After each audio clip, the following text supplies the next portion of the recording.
Hey everybody, Scout Crafty here again, midweek Wednesday. Hope you're doing well.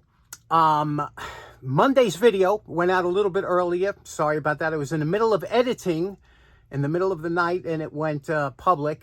That was my mistake. You're supposed to hit private while you're editing, so that was a mistake, but no harm done. Couple things. Your bee sting stories on last video was absolutely fantastic. The comments were great, talking about how some of you suffered bee stings, and some of the stories you had was just over the top funny.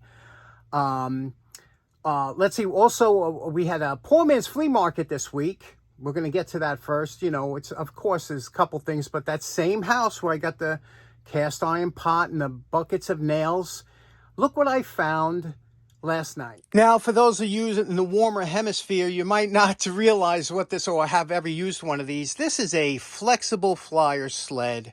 In my area, back in the day, this was king, although I don't see too many kids using sleighs this day. But I found this one here. This one's not super old. I like the real old ones, the old school ones, and those have become quite collectible. But this one here is still somewhat older, and you can see that the faded decals, but you can see flexible flyer. You can see that there, and it's got that arrow that that's indicative of these sleds, and also has some, you know, wings up here. And how these work, for those that you don't know, they had steel runners, and the steel runners, when you pushed one way or the other, the steel runners would literally bend. And, you know, these things were really made well, and for many years. And, you know, this one's in really good shape. No cracks in the wood, no splits, no checks. Let me show you the back. Again, you can see the back. These are the runners here, and they always got rusted up, but you can, you know, easily clean them up. They used good quality wood, usually like an oak, and they used good fasteners. They were riveted, so they didn't come apart. It's just interesting. But look here, it's still got some of the remnant writing on there. It says genuine flexible flyer with safety runners and super steering. And over here it says flexible flyer number 251H, Airline Junior. And over here, this is real nice. Look at this. It says made in USA by the Shylin and Company, Philadelphia, Pennsylvania, manufacturer of Planet Junior farm and garden tools, garden tractors. Just a nice, you know, piece of Americana. I thought this would be fun to clean up a little, just do a cleanup, maybe cover it in some shellac or something, and maybe make it a wall hanger. What do you think? Would you, something you'd like to see done? Okay, real quick, remember also last week I asked if anybody ever saw one of these bits, and a couple people said it looks like a Morse Taper. It's not angled enough to be a Morse Taper, in my opinion. This looks like a special, I don't know what it is. I looked at other fits. Now, when they talk about, you hear somebody say taper, Morse Taper, something, they have different tapers. This here is a Morse Taper. This one here is a Morse Taper number 2. And what determines a Morse Taper number 2 is the dimensions of the top and the bottom over a certain length. Now, the top here is 7/100ths of an inch, and the bottom is 5/72, I believe. So let's check this out. Here, here's my dial caliper. Okay, we'll go to, this is 7/100. Okay. That's 7, right? Let's get it to 700 exactly. I'll show you what I mean here. That's 700. You can see the 7, right? And you can see it's on 0. Now you see how that's just see how that fits right there? That's the top. And the bottom is 5/72, we said. So we'll measure it down here, the very bottom. And you could see where, let me get this.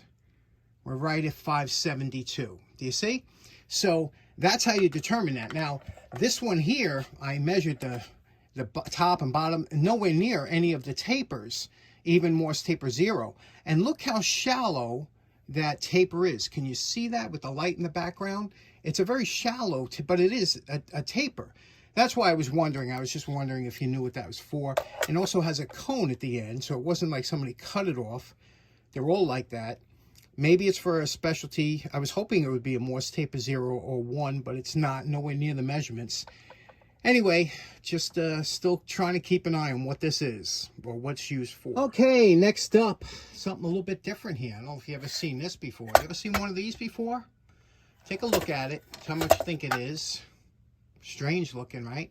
This was given to me by Kent, our good friend Kent at the Long Island Tool Meet. And we were joking about this. What this is, it's a Johnson card shuffler. Okay? So, and how this works, it's just missing the knob here. But how this works is this spins, there's some kind of gearing in here. It spins, these rubber wheels turn, see on both sides, and it's supposed to shuffle cards.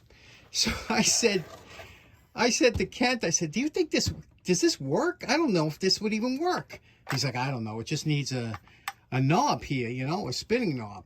I said, so I'm looking at this thing going, no way. So I cleaned the rubber wheels off. They had a little dirt on that. Cleaned them off. But I said, do you think this would work? Do you think this? So what do you know? I tried it. Got a deck of cards here. B quality cards here. This is a new deck. So we'll split it up here, okay? Split these up, approximately half, put it in here, just like this. I guess you just lay them on here. Now again, I don't have the knob, but check this out. Look at that.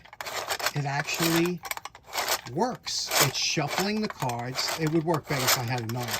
It shuffles the cards. It don't let any of them flip over. Is that something else or what? Imagine that.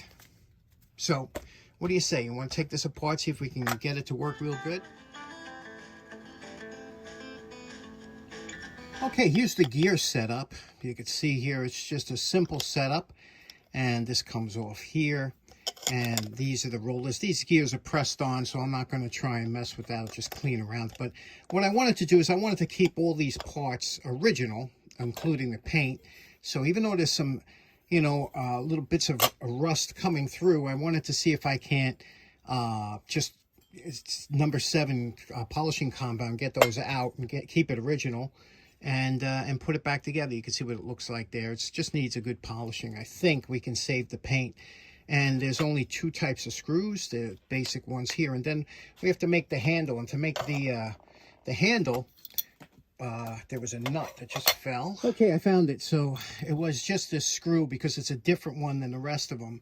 It's a the head is a little bit different there, but apparently all that the handle had was a screw going through the back here, or it was threaded. I don't know, but I'm going to put a screw back into the handle that we're going to just fabricate a handle on the lathe, and let's clean it up and see what happens.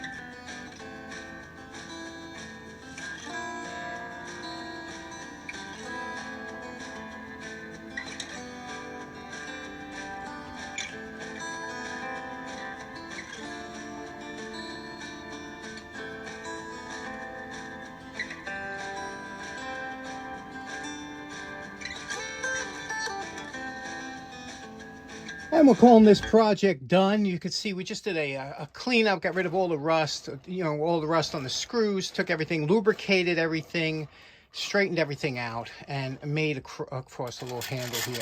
And let's try it out and see how it works. Well, this might work better with slightly used cards, but these cards are brand new. So here we go. We're going to turn this and turn it and show you how it works. So, wow. That really does work well. Once again, split the deck in half, place it over here, each half onto here, and then spin it.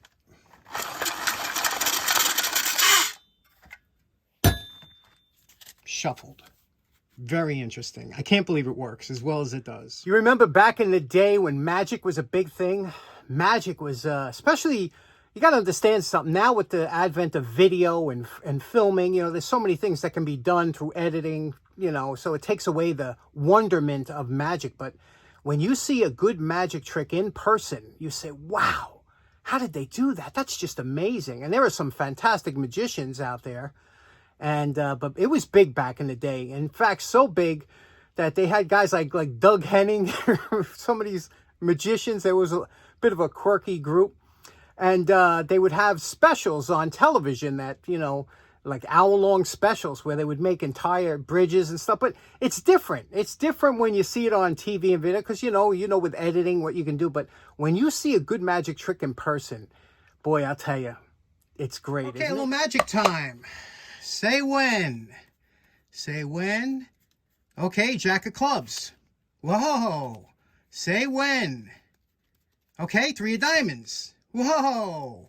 Okay, there we go. We're doing good so far. Let's see what else we can do here. Let's see.